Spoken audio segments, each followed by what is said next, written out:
guys. I solved it. I solved the Christian unity problem. You know how we have a lot of different denominations. This solution will bring all Christian denominations into one church glorifying God. Just trust me, bro. It's going to work this time. And I understand I might be a little biased here. A little while back, I discovered this website called churchfathers.org. This is where you can read the early church fathers' writings about certain doctrine that the Catholic Church holds and still holds today. We're talking really, really early church fathers like Pope Clement, 80 AD, 100 AD, 200 AD.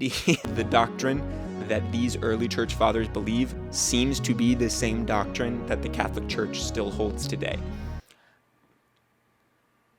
I don't know who made this website or who runs it or whatever, but it is goated with the sauce on telling you what the early Christians believed.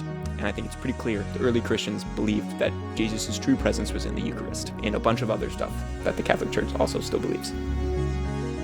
Could be worth checking out.